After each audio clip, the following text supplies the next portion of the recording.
नमस्कार मंडळी, संगीताच रेसिपीमध्ये आपलं सगळ्यांचं स्वागत आहे। तर आज आपण बनवणार आहोत हे पहा, एकदम मस्त सुकी भाजी गवारीची। खूपच छान होते आणि झटपट पण होते, चपातीसोबत तर खूपच अप्रतिम लागते। चला तर मग सुरुवात करूया ही मस्त चटपटीत रेसिपीसाठी। ही पहा, ही गवार आहे। आता हे आपण साफ करून घेऊया।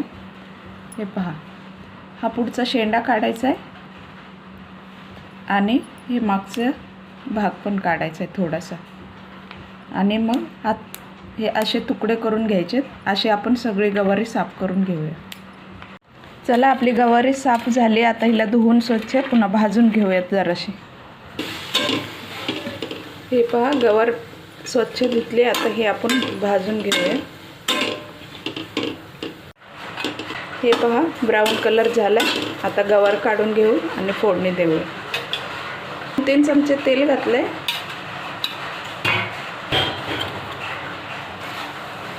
1 चमचा जिरं छान भाजलं की त्याच्यात आपण कांदा घालूया।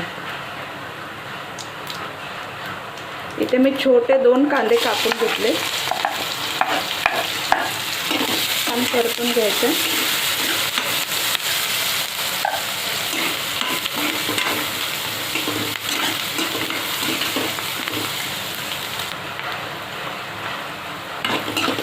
कांदा परतला। आता ह्याच्यात आपण आलं लसूण पेस्ट घालूया। हे पहा, ह्याच्यात कोथिंबीर पण मी जराशी टाकून वाटून घेतले, त्यामुळे हिरवा कलर दिसतो। कोथिंबीर घालून आलं लसूण वाटलं की त्याचं टेस्ट खूप छान येतं। तुम्ही नक्कीच बघा, कारण माझी आई अशीच बनवायची, लसूण आणि आल्याचं पेस्ट कोथिंबीर घालून। खूप चवदार लागते तसं। थोडीशी हळद घातली, 1/2 चमचा। मसाले म्हणजे फक्त तिखट वगैरे असं घालायचं आहे, आपल्याला गरम मसाले वापरायचे नाही। हा 1-1.5 चमचा लाल तिखट घालायचे। हे छान परतले। आता ह्याच्यात आपण टोमॅटो घालूया।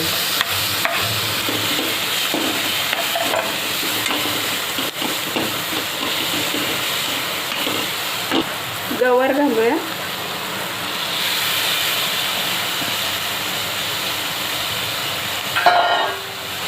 अशी गवार बनवून बघा, खूप छान लागते। सुकी गवारी बनवायची, आपल्याला पाणी घालायचं नाही। हवं तर तुम्ही पाणी पण रस्सा बनवू शकता, पण हे जरा मी सुकीच ठेवणार आहे भाजी। उगाच हलकंसं आपलं थोडंसं पाण्याचा छिटा मारायचा, खाली करपू नये म्हणून, आणि वाफेवरच शिजवून घ्यायची। आता ह्याच्यात मीठ घालूया। 1 चमचा मीठ घातले। तुम्ही तुमच्या चवीनुसार मीठ घाला। हे पहा, मस्त हलवून घ्यायचं आणि आपण याच्यात थोडंसं पाणी, अर्धा कप पाणी घालूया।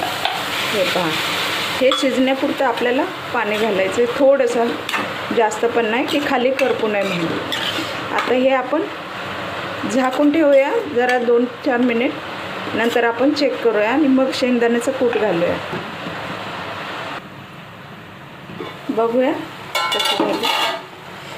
हे पहा, 4-5 मिनिट झाले। आता याच्यात आपण शेंगदाण्याचं कूट घालूया।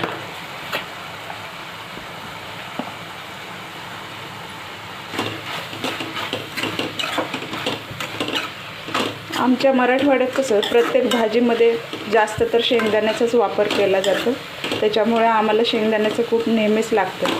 म्हणून मी 8-8 दिवसाचं तरी शेंगदाण्याचं कूट वाटूनच ठेवत असते, म्हणजे सारखं टेन्शन नाही। आणि त्याच्यात जरासा लसूण पण घालून वाटते, म्हणून आपल्याला लसूण पण नंतर सोलत बसायची पण गरज नाही लागत। हे पहा, आता याला आपण 2-3 मिनिट, भाजी शिजली आहे, 2-3 मिनिट आता थोडंसं वाफेवर शिजवून घेऊया। गॅस बारीकच ठेवायचं। तर पहा, छान झाली आहे भाजी। आता याच्यावर कोथिंबीर घालूया। तुम्हाला ही रेसिपी आवडली असेल तर नक्कीच लाईक करा, कमेंट करा, शेअर करा, सबस्क्राईब करायला विसरू नका। चला तर मस्त अशा चमचमीत रेसिपीमध्ये भेटूया। थँक्यू।